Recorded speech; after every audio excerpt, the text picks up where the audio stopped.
তুমি সিংহ পুরুষ বলেছ, আমরা দেখি 2001 সালে পালিয়েছ, 2024 সালে পালিয়েছ। তুমি একটা কাপুরুষ, তোমার পরিবার একটা কাপুরুষ। এই কোটি কোটি টাকা গেল কোথায় গডফাদার?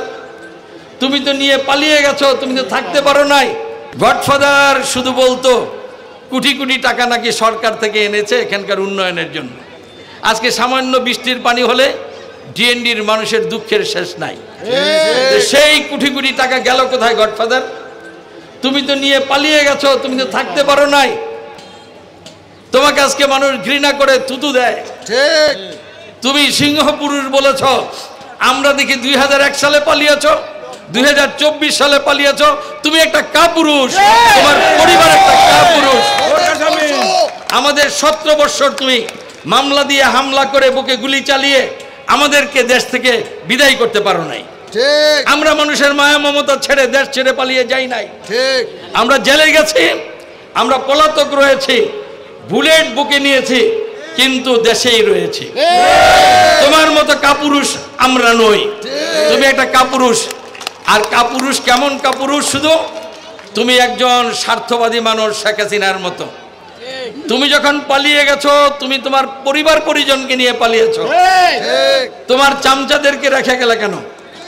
তারা যে তোমাদেরকে এত কিছু করলো, তোমাদের জন্য এত টাকা পয়সা লুটপাট করে চাঁদাবাজি করে তোমাদের হাতে নিয়ে দিয়ে গেল, তোমাদের ক্ষমতায় থাকার জন্য মানুষকে মারপিট করলো, ভয় দেখালো, তাদেরকে কি করলে? তাদেরকে তো বিপদে রেখে চলে গেলে। তাহলে তোমরা শুধু কাপুরুষ না, তোমরা একটা স্বার্থপর মানুষ।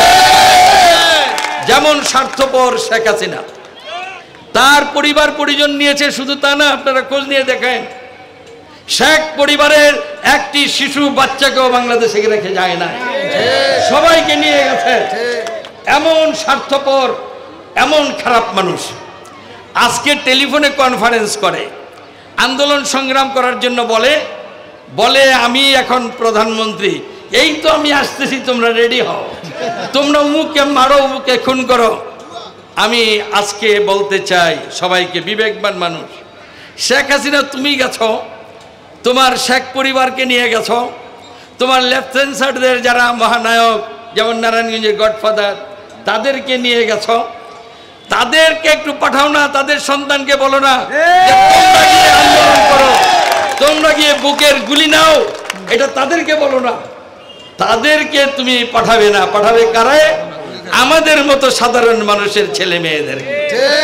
তার ইচ্ছাটা কি? মরে তো মরুক, পরের সন্তান মরুক, আমার কি যায় আসে?